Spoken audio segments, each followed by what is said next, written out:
Hi, and welcome to iVersity, the video edition of iVersal's training classes for the audio-video production suite called Vertex. My name is Ingmar Lauer, and throughout this course, I'll teach you how to master every nook and cranny of Vertex. In this first video, Vertex 101, we just get started with Vertex. So I'll first guide you through the installation process. We'll talk about the various options on the start screen.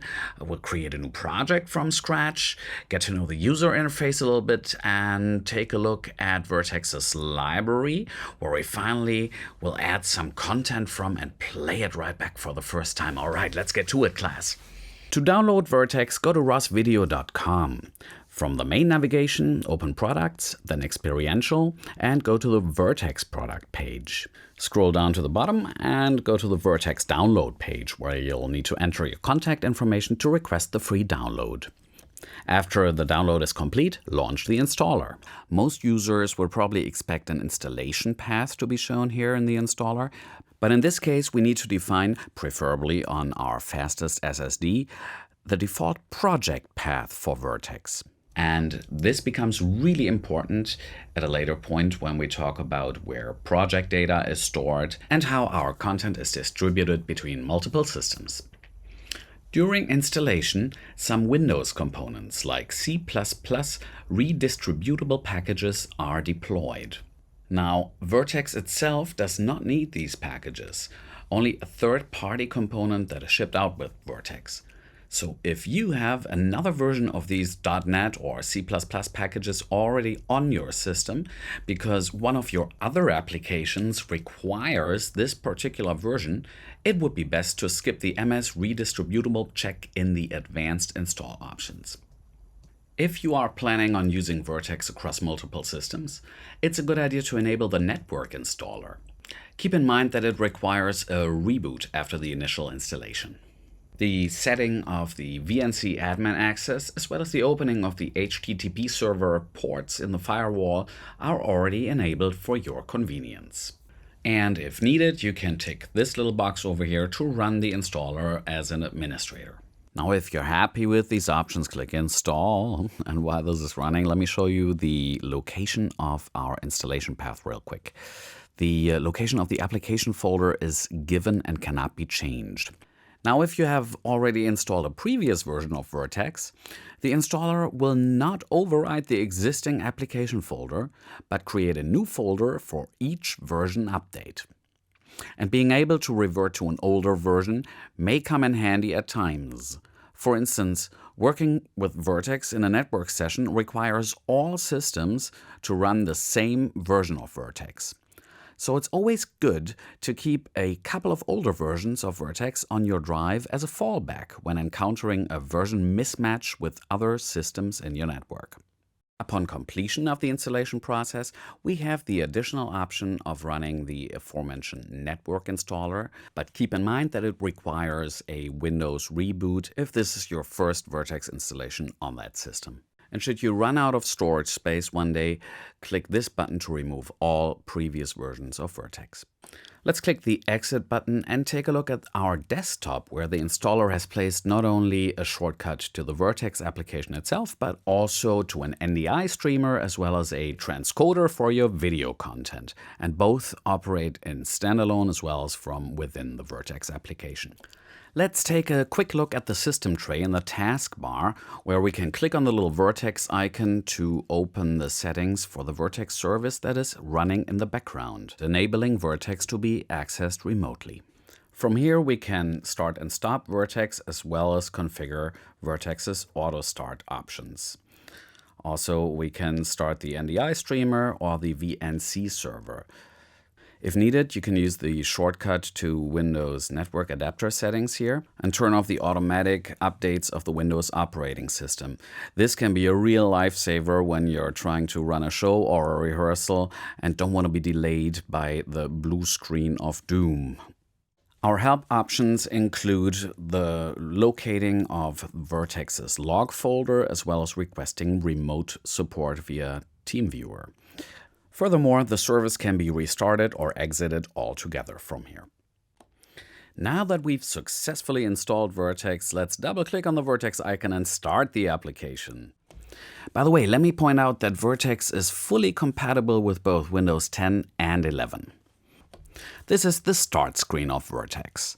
The top bar contains a main menu. Most of the items are grayed out at the moment because there's no project currently loaded. Of course, the help menu works. In the middle, we see what license edition is currently running. And right now it's set to trial mode because we haven't activated our license yet.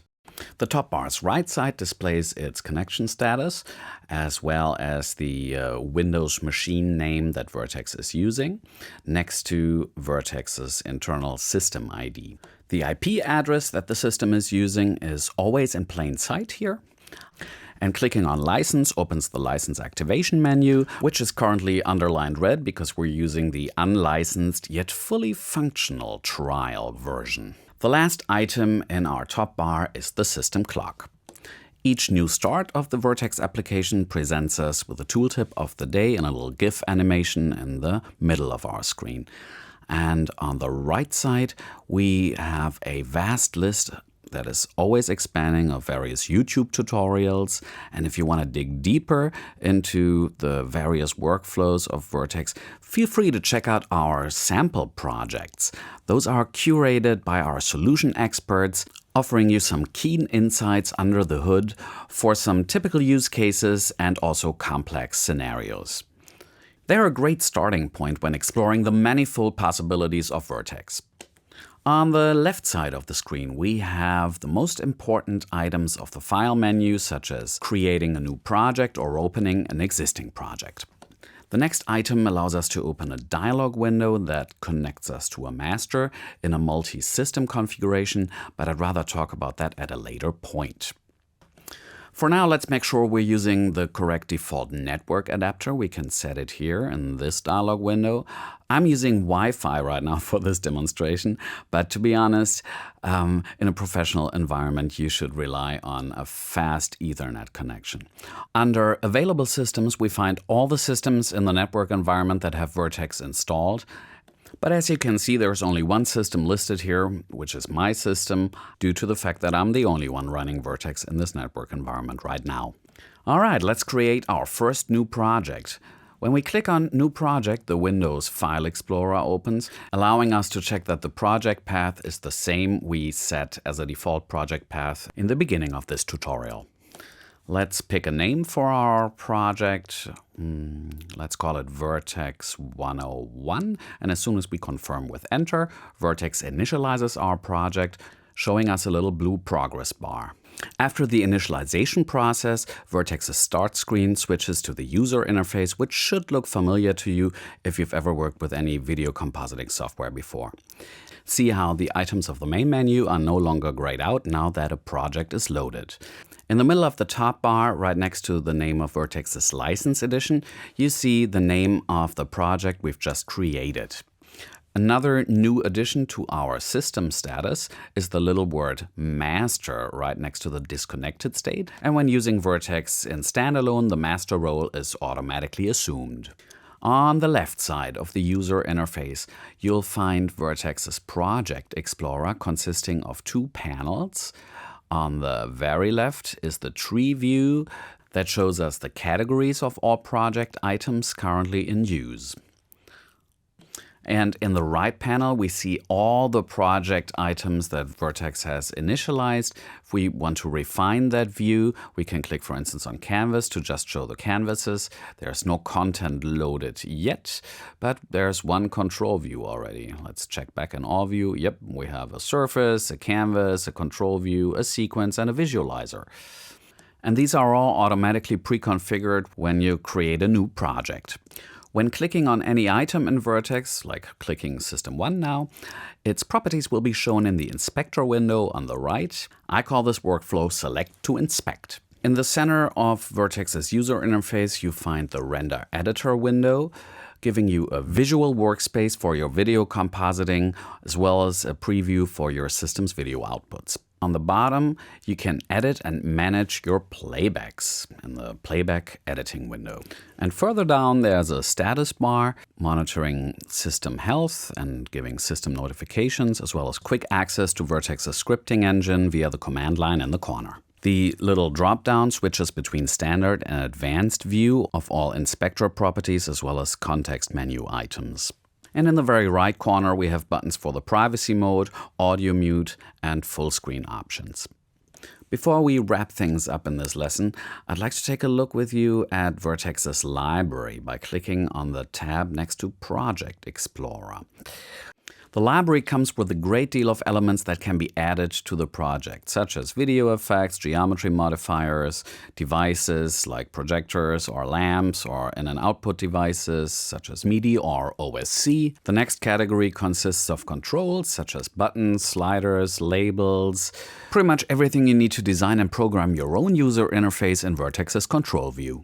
And the last category in our library consists of sample content, such as an audio-video sync test, as well as some stills or some sounds. And all these content items can be added to our project either via a double click or per drag and drop. Let's take the iOversa logo, for instance. We just click and hold it and drag it onto our timeline. And there, Vertex creates a clip container that allows the content to be played back. If we take the playhead and move it onto the clip container, we see a preview of the image in our render editor. And if we have a video output connected to our system, then it will be displayed there as well. Now that we have added and previewed some content, let's take a look at the Project Explorer again. And now we see that the test content from the library has been added as an item to our project. If we select the content category, we see it's no longer empty, but lists now our test content. All right, we've come to the end of this first class of Vertex 101, and I think the time is almost up, so pretty soon the watermark of Vertex's trial version will appear, which is, oh, there it is, yeah. It is the only limitation of our fully functional trial version.